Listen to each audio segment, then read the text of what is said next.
Happy Monday, everybody. Hopefully everybody's getting their week kicked off with a bang. I know I am, because it's Monday and it's the start of a new week. I'm excited about it, just like I'm excited about this podcast. I'm always excited about these podcasts. I'm really excited about this one too, because you and I have been talking about new bows and the new Matthews that have been coming out, and you've been really kind of figuring out what you want to get, a 28-inch Axel to a 31.5, and I've been kind of telling you what I have and what I like, and you've been going back and forth. So today, just to start off, we're talking to Cody and Jeremiah from Salt Lake City, Utah. They are the store managers of Wild Arrow Archery Shop, a really well-known archery shop out west, in Salt Lake City, just north of Salt Lake, I believe. And this is going to be episode 1 of a multiple part series of setting up bows and fitting bows, to you and your, whatever you want to buy and how to set it up. So what are you thinking? I know you and I were talking about you want to get a Matthews. You're going to get one now. So what have you landed on after talking to these guys? I'm going to back up because I wanted a 28, and I wanted the 28 first because I went to Shields and I picked it up, and it just felt nice. I've never shot a short bow like that. I got into some Western hunting last year, so I wanted something a little bit lighter, more packable. It fit on my backpack pretty well. My Halon, the cam would hang down below, or else I'd have to strap it up so high. It just kind of bonked me in the back of the head now and then, but it was packability and weight. I wanted a 28, but I didn't even get a chance to ask these guys the question. They just started talking about the benefits and why people shoot a shorter bow versus a longer bow. And I mean, truth be told, this conversation swayed me. I filled out the order form and I actually ordered a 31.5 as opposed to the 28 after this conversation. So you went with a 31.5 VXR. Yeah. From Matthews, yep, new the VXR. Yep. And that's what I'm shooting as well. Yep. I shot the verdicts all fall, and then right around November when they launched the new VXR, they gave us the option of what we wanted, and I went with a 31.5.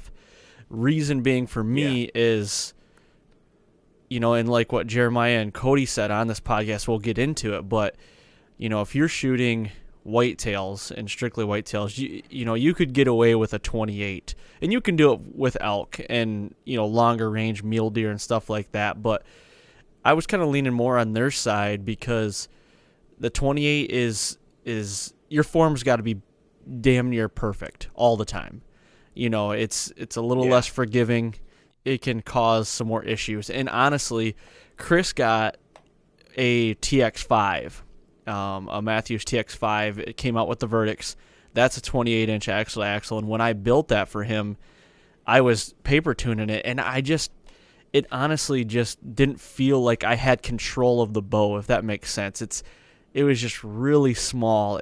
I don't know. It just did not fit me, and I found out that I'm more of a 30 to a 32-inch, possibly a 33-inch draw, but my wheelhouse is 30, 31 inches axle. That's where it really fits me. You mean, you said 31-inch draw. That's not right, is it? No, I'm sorry. 31-inch axle, not draw length. Axle, sorry. Yeah. Axle to axle. Yeah. Yep. So that's where it really fits me well.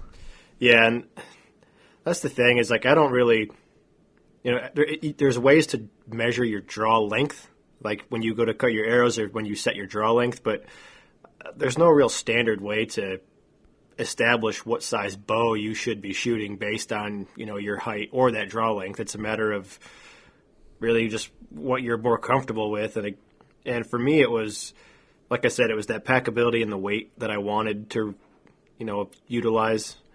And I'm primarily a deer hunter, whitetail guy, so it's tree stands, ground blinds, with maybe 2 to 3 Western hunts a year if I'm lucky.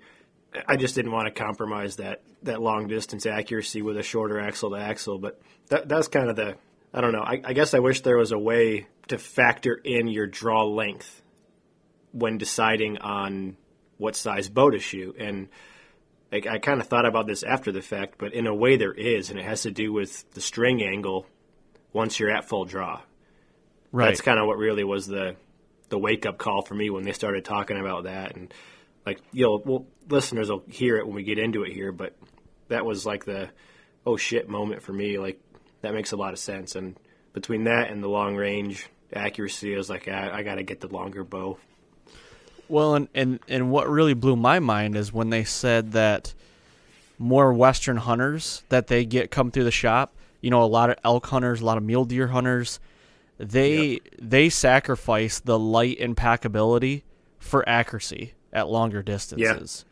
That kind of blew my mind a little bit, because there's always this aura, and I'm out east, so I haven't been on many elk hunts, and I haven't been, I've been on more mule deer hunts than anything when it comes to that and elk, and I've always been running a camera as well, but that kind of blew my mind in the sense of, like, there's always this aura, like they want to go light and fast. You feel like a lot of guys want to go light and precise and not have a lot of stuff and a lot of bulkiness. So that was pretty cool to hear them say that as well, just to see what everybody else is doing too. I mean, I don't know the Western lifestyle out there, so that was cool to hear that. Yeah, it was for sure. And after that conversation, I went to the website, to the Matthews website, and I didn't really know the specs on the bows, to feel like I was making a very informed decision on that. I just wanted a short one strictly for the weight and strictly for the packability, and that was what made up my mind. But looking at the specs, it was literally only 0.2 of a pound of difference between the two bows. Like, the 28 is 4.4 ounces and the 31.5 is 4.6. Yep. I mean, 0.2 of a pound that's less than a Mountain House meal. You know what I mean? Like, it's right. Nothing. Yeah. Yep. So I guess in the grand scheme of things, like, the weight really became less of a factor for me, and then started focusing on their conversation about that accuracy and string angle. And I was like, I was wrong. I admit it. Yeah. I just wanted it because I was being stubborn and I liked the looks of it, but I think it would have cost me in the long run. So yeah, who knows? I think you went with the right decision, honestly, because you said, obviously you do more whitetail hunting than anything, and maybe you're just gonna have to get a little stronger to hike that thing around the mountains, I guess. Oh, don't you worry about that. I'm your accountability buddy. I'm the one in the gym right now. Yeah, but that's going to change from what I hear. So I do want to reiterate. Last podcast we talked about accountability buddies, and we wanted the listeners to reach out to us. I had a couple listeners the last 2 days write me on Facebook a direct message saying, "I bet you better not be drinking any pops." And it was really cool to see that, and it was, I have no idea who these people are. They're listeners.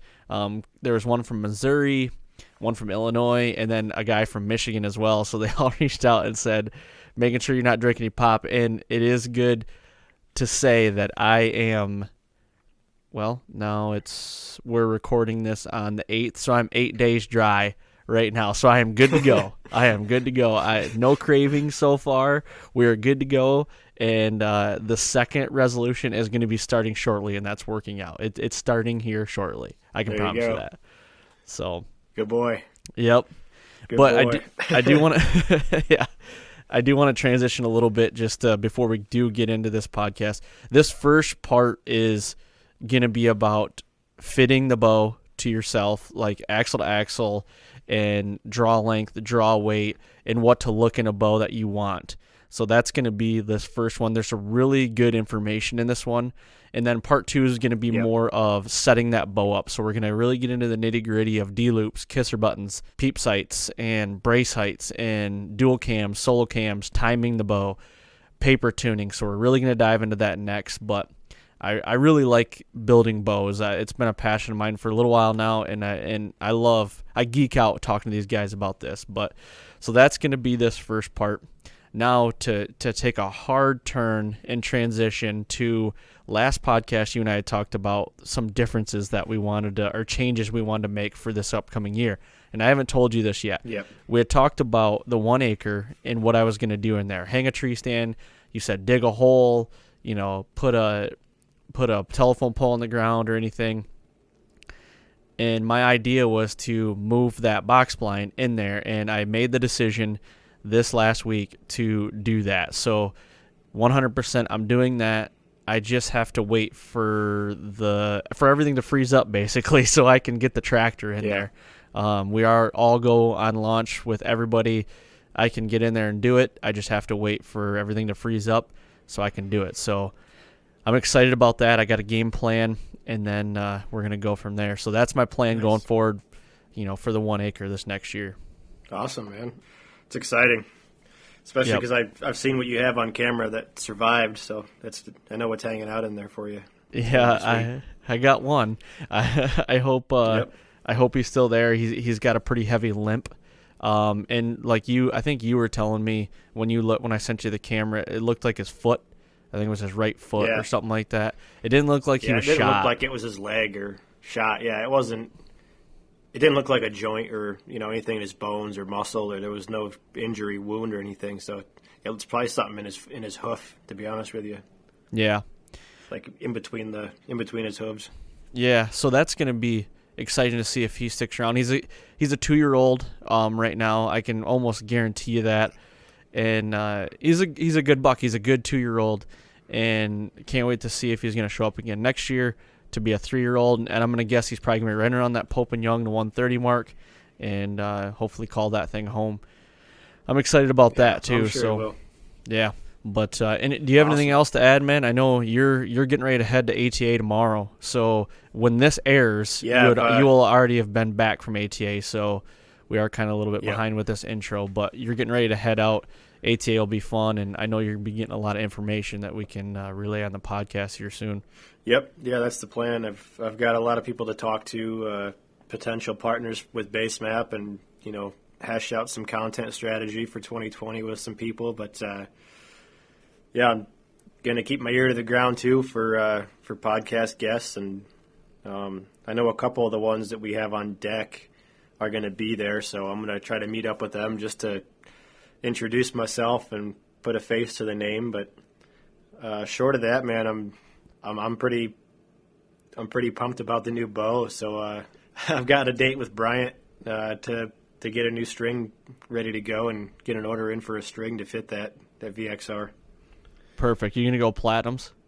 Yep. Yeah, I'm gonna go platinums, and I got the I forget what they call it, the green ambush. Green ambush. Ambush green. Yep. It's like a hunter green, forest green. It's the riser and the limbs are all the same color, that green, and I'm going to do like a buckskin, like a khaki buckskin with black servings, and kind of give it that desert look. Yep. That'll look really good. I don't know what I'm going to do for fletchings on arrows, though, because I've never seen a buckskin fletching, so I don't know. That's going to be my my downfall in this decision is my arrows aren't going to match the string, so go if I can't decide, I usually go all white. 3 white, and then mark the cock feather and shows really good blood. I like that. But I'm the same way. It's like, I don't know. I think I'm more like a woman when it comes to trying to figure out what color fletchings I want on my arrows.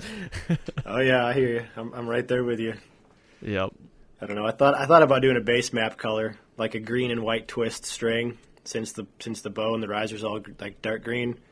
Get like a flow green, like a highlighter green with white. Yep. And then I can match the arrows to that, but I don't know. We'll see.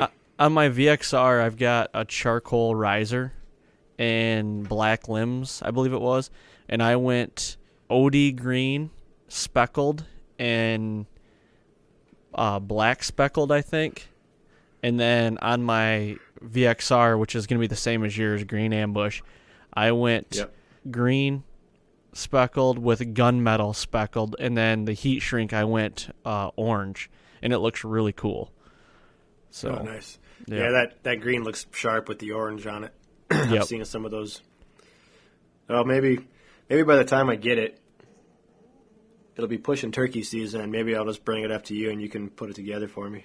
There you go. Yeah, because we got a date to go on Total Archery Challenge up here at Boyne too, so you got to make it up here for that. Yeah, Yep. I'm definitely going to be there for that. Well, cool, man. I think let's wrap this intro up. Let's get into this interview. We're already 16 minutes into this. I'm tired. You're tired. You got a long weekend ahead of you, so. Yes, I do. All right, man. Well, let's kick it over this interview, and I guess we'll talk to you after ATA. All right, buddy. Sounds good. And we are back today with another good episode of the Fall Podcast. And today I've got two guests on the other line, Jeremiah and Cody from Wild Arrow Archery. What's going on, fellas? How are you, man? Doing good, doing good. How is the weather out there where you are? You're out in Salt Lake, correct? Yeah, yep. Yeah, it's been good. We had some cold spells for a while, but it's actually been pretty nice. So a little bit of sunshine out here now. Good deal, good deal. I know I was just looking at the weather here in Michigan. We're supposed to get 7 inches of snow on Saturday, so not looking forward to it right now. Yeah, I almost wore shorts today. It's actually sunny, and I was like, man, I'm gonna go out and go fishing or something. There you go.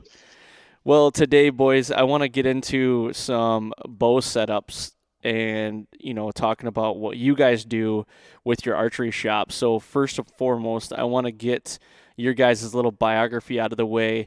Cody, can you start off and just kind of tell us who you are and, what you do and how long you've been doing the bow tech and the archery shop thing? Yeah. So I started back at Wild Arrow right out of high school. Is when I started at the shop, but I've been shooting ever since I can remember. I think I was like 4 when my dad bought me my first little like fiberglass recurve suction cup kind of bow. Yep. And running around camp and just flinging that. And he's probably the biggest influence for me is because we never went anywhere without shooting bows or taking our bows or camping without bows. And so bows have been in my life for quite a while. And then in 2007, not to age myself, but in 2007, right out of high school, I didn't have a bunch of classes, so I had a lot of the time to just free time my senior year. So I started bumming around the archery shop, hanging out, and I wouldn't leave. And so I was there pretty much every day. And then Jeremiah decided, he's like, hey, I need some help. Do you know how to fletch an arrow? And I was like, yeah, absolutely. I do it with my dad all the time. My dad makes me fletch our arrows at home. So that's how it started. I started doing the whole fletching arrows thing, and then it just kind of escalated from there. And then Jeremiah's like, well, you're here enough. I might as well just start paying you if you want to have a job. So that's a great story, man. You're like the shop gnat that just won't go away then, right? Oh, I did. No, I didn't. I lived it, drank it, slept. Everything was archery for me. And so I started here. We worked this. We started growing the business early on with some location moves and stuff like that. And then I decided that I wanted to do something bigger and better. And so I ended up getting a job with Hoyt Archery because they're just here in Salt Lake. So I went there for a little bit. Was able to work in the engineering department with some of those engineers there at Hoyt who were freaking some of the best. Learned a whole bunch more. I thought I knew a little bit about archery until I got there. And then I learned even more so. Worked with them for a little while, and then took another job opportunity in the outdoor industry, but outside of archery, believe it or not. I went and worked for Gunworks Long Range Rifles in Wyoming. Yep. Okay. Thought I would do something outside archery for fun, I guess.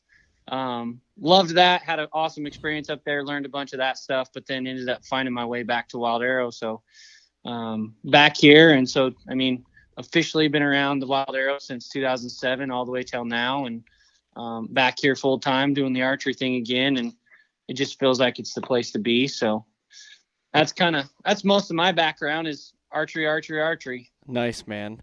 Well, Jeremiah, how about you, man? What's your story? Yeah, similar to Cody, man. I just, as a kid, there was just something that drew me to archery. Like I was just so drawn to it. There was just something that was so interesting to me. And so I started bow hunting kind of younger. I grew up rifle hunting with my dad, but I wanted to become a bow hunter. So I kind of took that initiative and got myself into the sport. And I ended up, when I graduated high school, I moved down to Provo, Utah, and there was a shop down there called Jake's Archery. And I walked in the door one day to get a part for a sight, and they had a sign on the door that said "Help Wanted." And next day I was showing up to work, and man, I just absolutely fell in love with the sport of archery. I worked at Jake's for about a year and a half, and then I took a job with Sportsman's Warehouse, which is, a big nationwide chain. But I worked with them for a couple of years, and then Jeff Duke, who is the original owner of Wild Arrow, and D Wilde. I mean, anybody that's been in the archery game for a while knows who D is. His sons, Logan and Rio. They had started a shop up in Layton, Utah in 2003. And Jeff, they were kind of going through some growing pains, trying to get the right guy involved. And Jeff had called me and offered me a job to come manage Wild Arrow. And so the fall of 2006, I came over to Wild Arrow and I've been doing that ever since. So, I mean, I've had a lot of years of experience, and it's just something I've loved to do. And I've, been pretty grateful that I get to come to work every day doing something I enjoy. So that's awesome, man. I mean, for both you guys, it's kind of like what I do. I'm a television producer and content creator and diehard.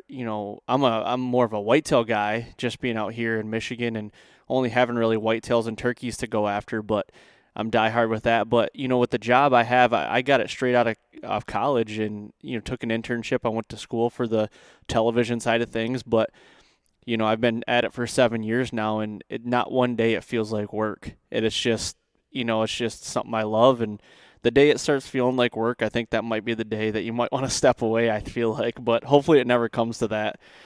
Yeah. That's where that rifle thing for me was there for a minute. Is I was at a point in my life where I was like, I just needed to change, just to see if the grass was really greener on the other side.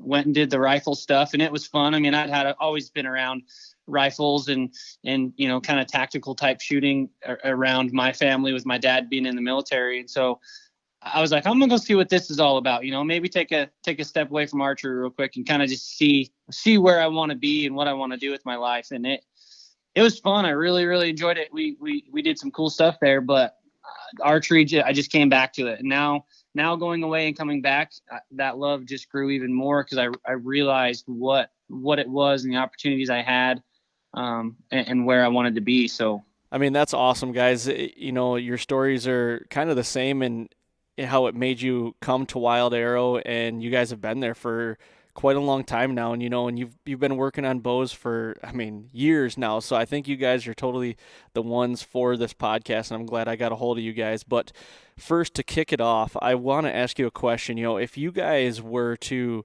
have a guy or gal come into the shop and they wanted to get a new bow, what would be the steps that you would take them through, fitting them for a good bow, figuring out what bow is the best for them, and getting them set up with it?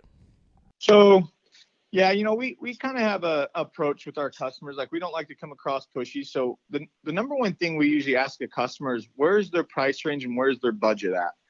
And, we tell all of our customers, like, our goal when our customer walks in here is to try to sell them the very best equipment we can get them into, but keep them comfortable with their price range and budget, so they don't feel like they've walked out and spent too much. But, when we start working with that customer, we'll usually start them off with several bows pretty close to his price range. And then, we want a guy to, especially if he's pretty inexperienced, we want him to try and shoot several different models. And we will let them try the higher end bows just to see if they can notice or feel some of the differences there.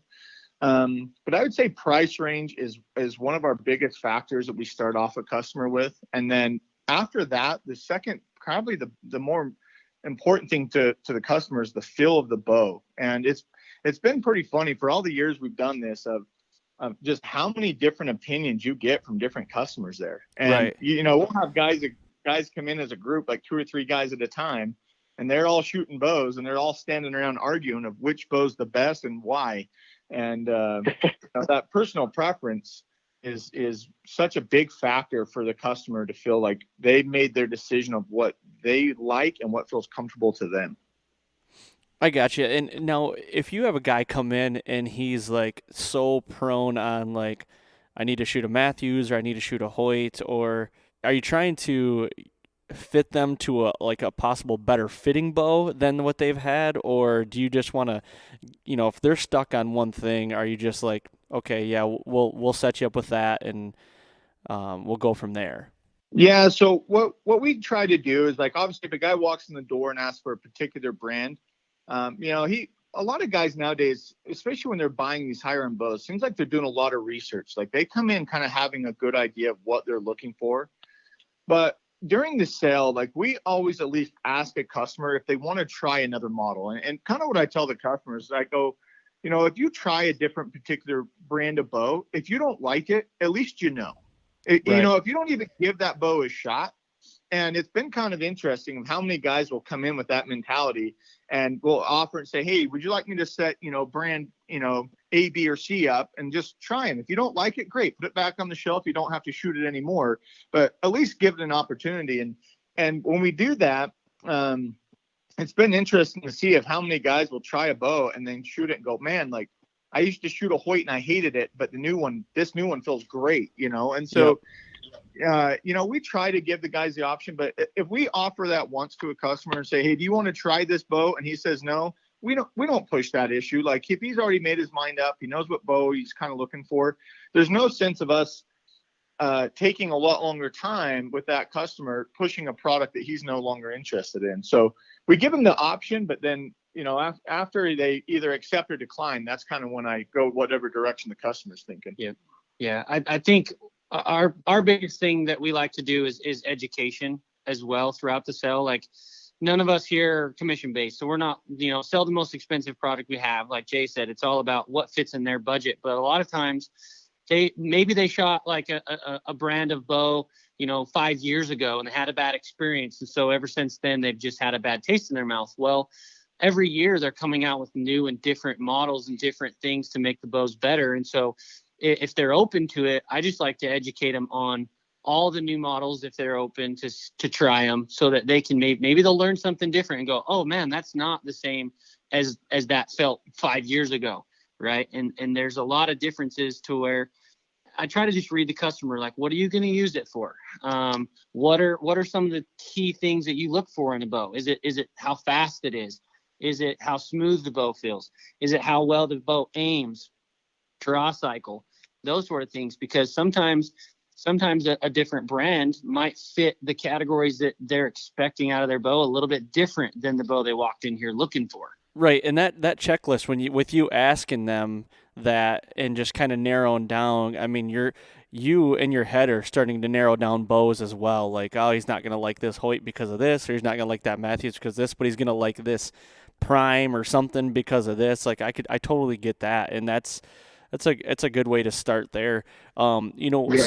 So let's say that you do pick out a bow for a guy or girl, and let's say they don't really know what their draw length is or anything like that. How do you go through the process of figuring out what their draw length is and getting it set up for them?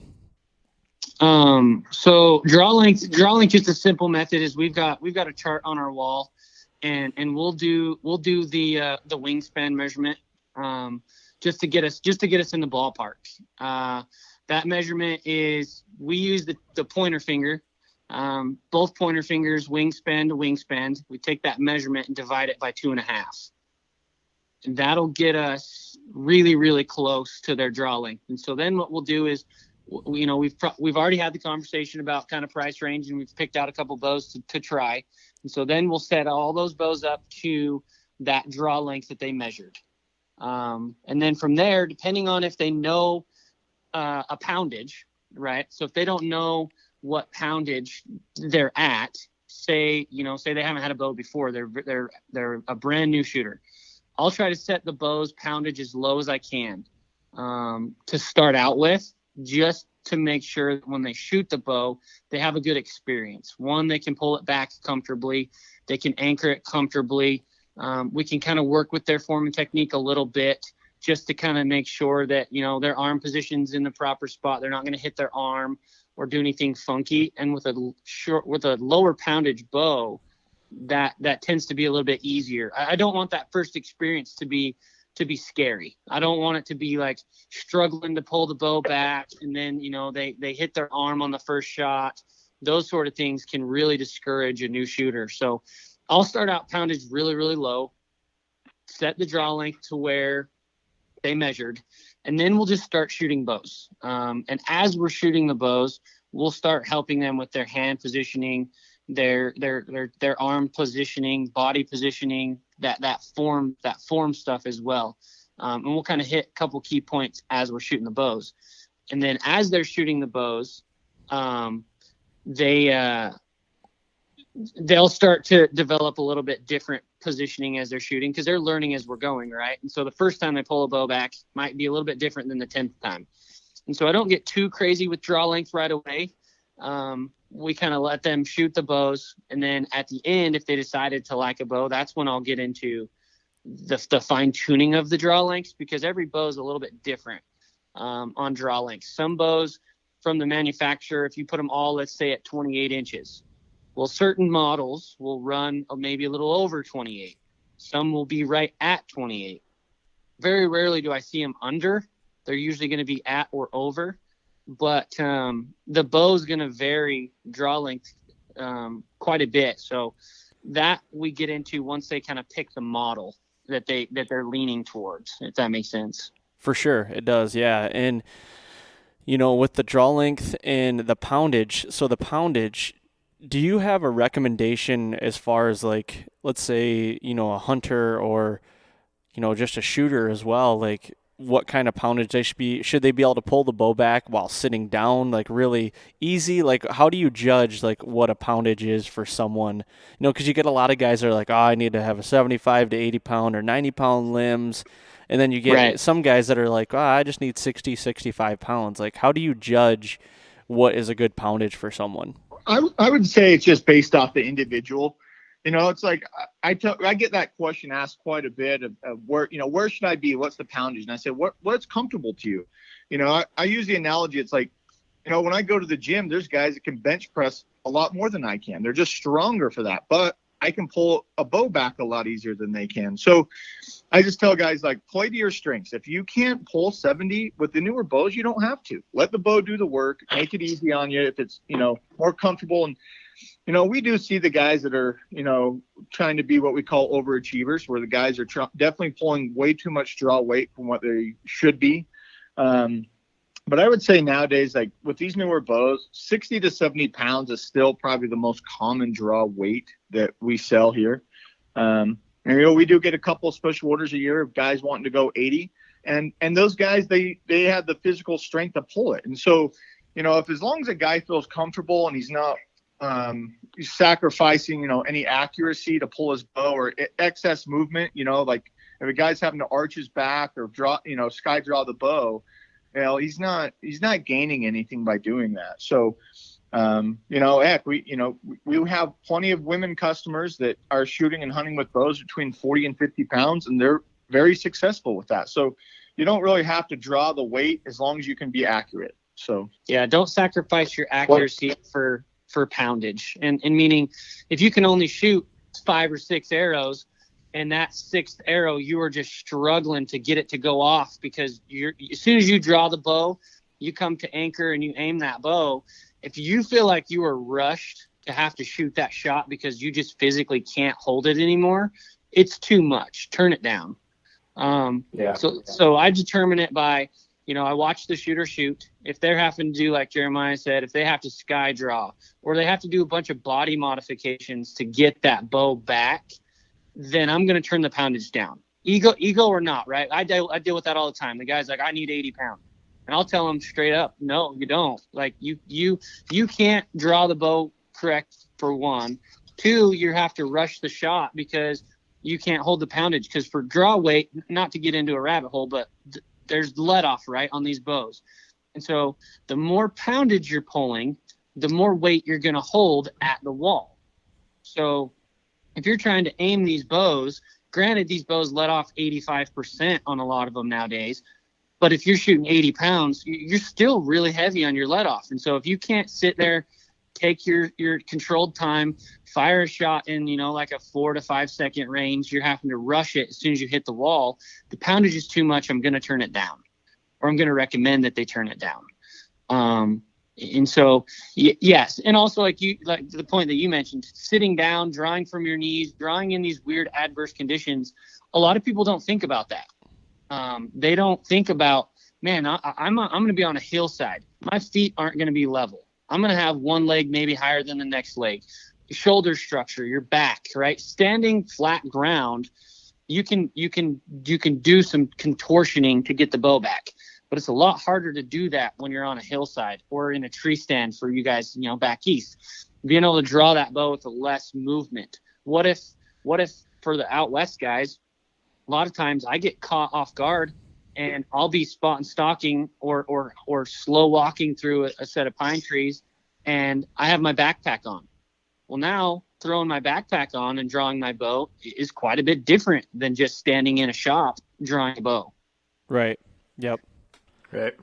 For me, like, it's one thing if you're selling a setup to a new shooter, but a lot of guys that are just in for a new bow, they're most likely not looking to change their arrow setup either. If I had to take a guess, maybe they are, but for me, if I have 24 arrows sitting at home built and ready to go, I'm not going to spend another $200 on more arrows. But, for me, that would be my determining factor in draw weight is, what's my arrow build? What's my arrow setup? And it's not so much the fact that I want to maintain, arrow speed. It's I want to maintain accuracy like you just mentioned.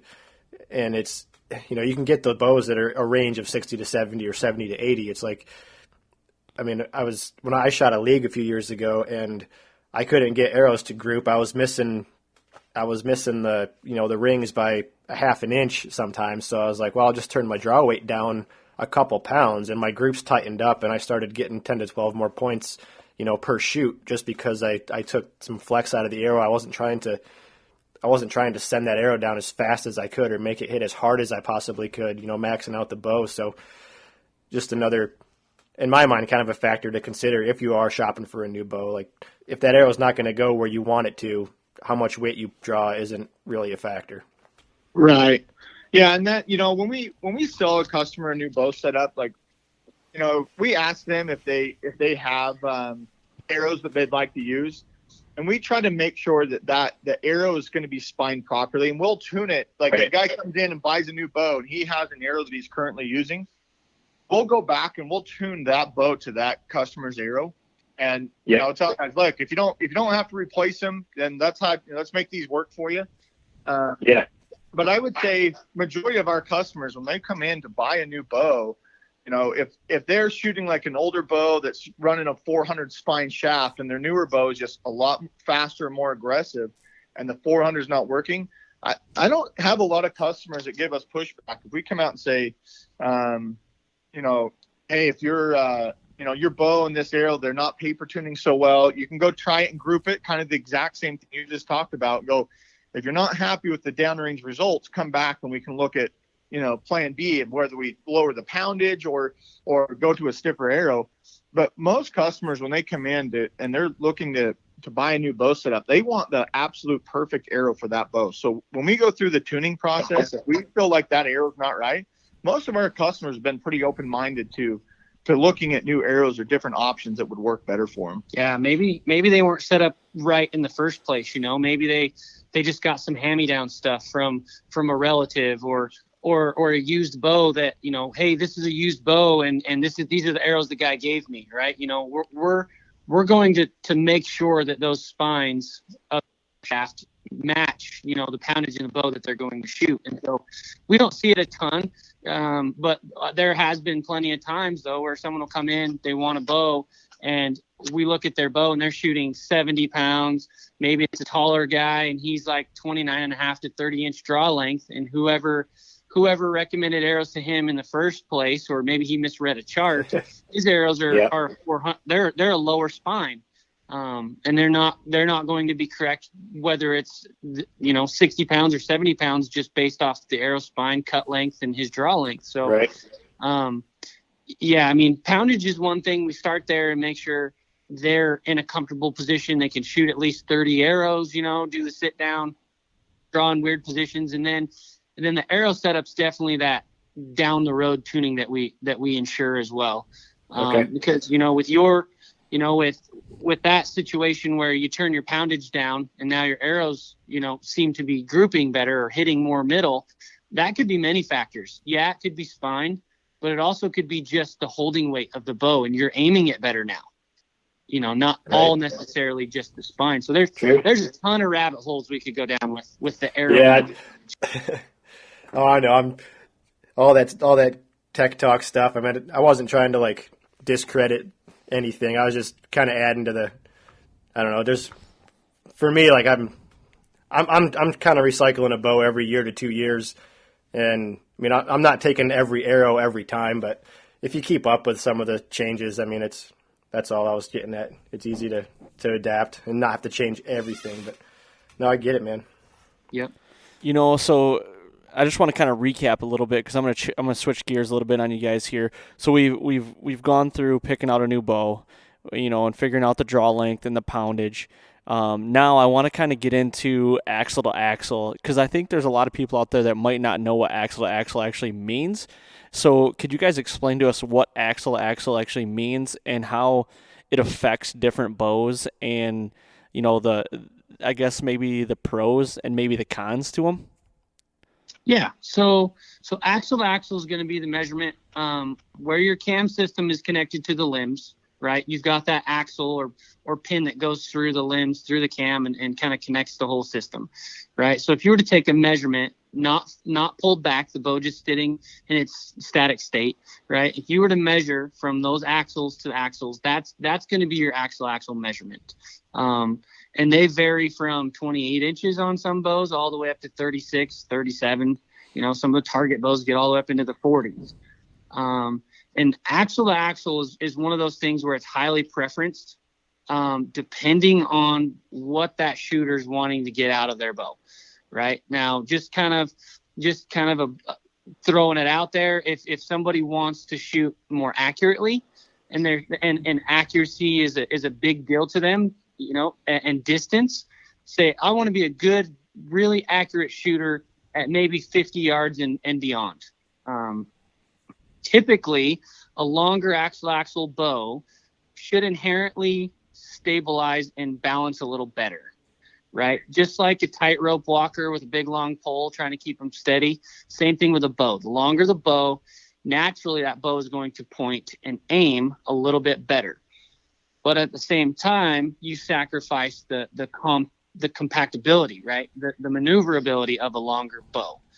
So guys that are doing tree stand stuff or ground blinds type stuff, or maybe their shot distance is 50 yards and in. Maybe they're hunting elk and they're usually in timber and their shots are a lot closer. So stability isn't as big of a deal for that guy because to make a 40-yard shot, a 28-inch axle bow will aim plenty well for that.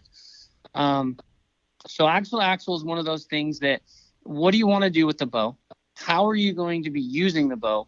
And then also the size of the person, right? If you're a really big guy, say you're a big guy, you're over 6 foot and your draw length's like 29.5 plus, maybe you're up to 33. Then a short axle bow has a really steep string angle. And so that bow is really hard to get your peep sight to your eye and to your anchor because that string is so far away from your face. Okay. Yep. I totally understand that. So what? Oh, go ahead. No, I was just going to say, to go back, you were saying with the steep string angle, with a 28-inch. So is it a little better to have, like, if you're a bigger guy with a longer draw? Is that what you're saying? To have a shorter axle bow? No, have a taller. A taller bow. Yes. Yeah. Yep. If you're a big guy, right, and you have a long draw length, the longer you pull a short axle, that triangle of the string gets shorter and steeper. So it's a lot harder. It's shallower. So it's harder for you to get your face. You have to dip your head down to the string because the string doesn't come up across your face. It goes out and away from your face. Right. And so it's harder for our longer axle guys or longer draw length guys, bigger guys, to shoot the short axle bows. They just don't fit proportionally to them. So the short draw length guys, right? Say the shorter draw length guys, 29 and under. Those guys can kind of do both. They can get away with a lot more axle stuff and getting the anchor proper hand positioning and nose contact that we like to set up. And so that guy can shoot either one. he can get the short axle or the long axle to axle. String angle for him is a lot easier to work with. At that point, they're just picking the bow for what they're going to do with it, right? And then say a guy is going from a long axle bow, and he's going to go down to a short axle bow. Maybe he's 29 inches, and he's in the middle. He can do whichever he chooses. Say he wants to go from a long axle bow one year to a short axle bow the next year. To kind of accommodate that, usually we're adding a 1/2 inch in draw length. Okay, To make I see. the bow feel similar. And it switches up your angle a little bit. Yeah. It lets that string just come back into your face a little bit, and then we'll usually shorten up the D loop to get your hand position still where it needs to be. Because there's a lot to do with draw length, right? Just to kind of educate some people on draw length real quick too. Along with this is once you change the draw length to where your measurement was maybe wingspan, okay, then you pick the axle bow that you're looking for. What we then do is make sure that string angle is a big deal, to make sure that that's contacting your face very lightly to the front of your face, to the nose, right? I like the nose as a reference, so you get that extra reference point. Not bury your nose into it, but just have that contact. And then where your hand positioning is on your face is another thing. I like the draw length to come to the front of my face and barely lightly touch my nose. But then the release length, right? What type of release you're shooting, the loop length, that will finish off the rest of the draw length. If Gotcha. that makes sense. Yep. There's two parts to draw length, not just the draw length of the bow. It's also what release are you shooting? Is the release super long, right? You have a bar on the release, like a wrist strap or an index release. That's going to definitely change where your hand positioning is. And most people will comment, oh, my draw length's off. Well, your draw length's fine. It's just your release head is 6 inches long, so it's making the bow feel short where you're anchoring. And then now you have to pull the bow into your face to get your nose on it. Well, now your hand's off your jawbone and it's floating around. So, to just sum it up, draw length and axle go hand in hand, but then just get an axle length that makes sense for what you're going to do. Out west, we typically sell longer axle bows. Most guys are shooting 50 yards and beyond at mule deer. Our shots just spot and stock most setups. My shot average is 60 yards. So I tend to shoot a little bit longer axle bow that I may have to sacrifice the packability of it. But I know if I take that shot in a crosswind or on a hillside or maybe across the draw, that bow is going to aim a little bit better for me, if that makes sense. It definitely does. So, for you guys, like going on an elk hunt, and you said you're going to sacrifice a little bit of packability, with weight and everything, you would rather obviously have that ability to shoot a little farther and be more accurate with it. Now, my question to you is like, where is a bow start getting to be a long axle to axle? Is it 32, 33, 34, or, where's that kind of midpoint that's like an average, and then it starts getting higher? What length is that?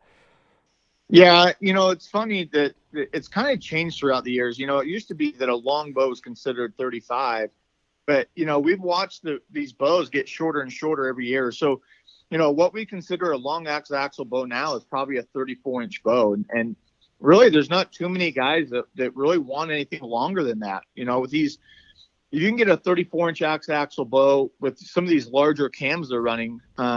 It changes that string angle quite a bit. It's not the same string angle that we used to have. And so, I'd say, for us on average, that 33 to 34-inch bow is a pretty common axe-to-axle range that a lot of our customers are looking for. But one of the things that's kind of a big variable with that is that string angle at full draw. And so kind of a good example of that is that, like say that new Matthews, that VXR 31.5 that just came out. Even though it's rated a 31.5-inch axle bow, it's got a really long riser. And if you were to draw that bow back and measure it from the cams top to bottom at full draw, it's more like a 33.5-inch bow with the string angle that it creates. So some of those numbers can be kind of skewed. Like, just the axle is a good representation to get a guy started. But with these bows, with these beyond parallel limbs, you got to take into account the riser length, and then also the cam size to kind of, figure out exactly what that bow's really the string angle is going to be representing at full draw for a guy. Is there, I mean, and this can vary on a lot of different shooters and different hunters and people and everything, but is there like a string angle that you really are looking for, like a certain degree, or, is there something that's like kind of, that apex where you want it to be, or is it just vary so much it's just you're trying to find the best fit for each person? Yeah, I think there is a kind of an optimal string angle based off the shooter, maybe their anchor position. Like, when a guy draws his bow back, if he has the right kind of the straight string angle, his head and jawbone sit natural and his jawbone's kind of flat to the ground. If the string angle is too steep, like too long of an axle, and the string angle is steep, you'll see that he'll have to kind of lean his head back, and you'll see the front of his jawbone kind of tip up a little bit. Yep. And then it's opposite with too short of an axle bow. Like if the string angle is too shallow and the string angle is too flat, you have to tilt their head too far forward, and you'll see the front of their jawbone tip down towards the ground. So, there is kind of an optimal string angle. When you draw back, if you were to stand in a good, comfortable position, stand straight as you can and just turn your head and look towards a target, you want that string angle to kind of fit perfectly right there. If you have to manipulate your head too far back or too far forward to get to that anchor point, then that's probably not a good string angle for that particular shooter. Now, again, it depends on what you're trying to accomplish. If you're, a whitetail, we have some customers that go hunt whitetails where, if your average shot's, say 30 yards and under, maybe being a little uncomfortable on your anchor position doesn't affect you as your accuracy as much. But, what we see out west, especially with working with a lot of our customers, like Cody was mentioning, is, our average shot distance is a lot farther out here. And so, I've always said for many years that I've done this, if you want to be a really successful Western States bow hunter, I feel that you need to be pretty confident at least at 60 yards. And so that's where these little details really matter and add up is, the string angle, the axle, all those things, draw length to poundage. If we're off when we set up a customer in just any one of those categories, the end result usually from A to B is not going to be what our customer's looking for. Right. So I do have a question to step back here a second. If you do have a guy or gal, if she's leaning in or he's leaning in or leaning back, and the string angle, like you said, could be too steep or, it could be off a little bit. Are you going to go to the draw length first and say, well, the draw length's too short or too long? Or are you going to go to an axle, changed up the axle to axle a little bit? Yeah. So couple factors. One, we're going to definitely verify draw length. Two, we're going to verify their form and technique. First, just how they're manipulating their hand to their face and where they're anchoring could be a huge part of that, right? And I see that a lot. I see those mistakes a lot where somebody's just anchoring improperly, either too high, and the first thing that someone's going to do is go, oh, well, they're too high. It's making their draw length look wrong. I'm gonna change your draw length. Where if you just can manipulate them to get them to a better form position, a lot of times the draw length's not the problem. It's just how they're setting up. Okay. So we're gonna get that done first, right? We're gonna get them in a good hand position to where they're standing nice and natural. They're on the bottom of their jawbone. Their head positioning is nice and natural, like Jeremiah said. They're not leaning forward. They're not leaning backward. Check the release length. I'm gonna get anchor position dialed in first. Once that's dialed in, then I'll determine if draw length, yes, is too long or too short, and then I'll do that last. But I just want to make sure that one, they're actually anchoring the bow properly and not giving a false reading. I think everybody's so quick to change draw lengths without identifying, those other things as well. Hand positioning, maybe it's their release, right? Like I said, they have a standard index release that comes with one of those stiff bars, and it's super long. Okay. So then they're anchoring to their jawbone, and the length of the release is sticking out in front of their face. So then it makes it appear like the draw length is really short because their hand's on their face, but the string's not touching their face. So then if you just go and make the draw length longer and it goes, oh, great, now I'm on my face, but now their hand shifts too far backwards and they're off, and their hands clear back in, just floating around. So I try to make sure that anchor position 1 is correct, body position is correct, then I fine tune draw length. And look at, okay, we want that string to come back to the front of their face without them having to lean their body forward or backwards or head forward or backwards. Then I determine draw length with loop length, making sure that's at a good spot with the release that they're shooting. So it kind of gets tricky to really narrow down draw length precisely, because there's those 3 or 4 factors that play into it, not just draw length of what the bow measures. Right. And I know there's a lot of shooters out there too that are different in the sense that some guys like to have a little bend in their arm and some guys like to have a straight arm. So I guess it's trying to figure out what's a good feel there too as well. Yes, for sure. There's a lot of guys that have a little bit different positioning. You look at some of the best shooters in the world and they all have a little bit different form and technique. But if you look at the baseline of their form and technique, a lot of them have pretty good head positioning. Their hand to their face is in a really good spot, right? It's locked in nice and snug to their face. And then the string is contacting tip of the nose, corner of the mouth type area without a bunch of face contact. Gotcha. Yeah, and that's something I see too with a lot of shooters, and I know we're coming up on time here on this part 1. This will be the last thing I want to touch on, but is where the string is going to hit you in the face. I'm with you guys. I've always had the string touch the tip of my nose. I'm a shooter that shoots a kisser button as well. I have ever since my dad taught me way back when I was 5 years old. I've always been shooting a kisser button, so that's what I like. But I do see a lot of guys, especially guys with beards as well. I don't have a beard, but they get that string that kind of comes down to that, to their cheek, and then it's in their beard. And I've actually done some research on that like that beard in your cheek, having your muscle and everything in your cheek can get your string off kilter and won't be precise on every shot. Is that true? Do you guys see a lot of that? Yeah, that's something that we fight quite often here, honestly. And there's several factors you got to take into account with that. So kind of the first is the let off. So what's happening a lot with these newer bows that have, the higher let off, there's less string tension at full draw. And so face pressure will be affected a lot greater that way. And so, when we set up customers and trying to get to their proper anchor position, we want that string to kind of stop right at the front of their face. Like, we don't want the knock of the arrow to come too deep back into their cheek.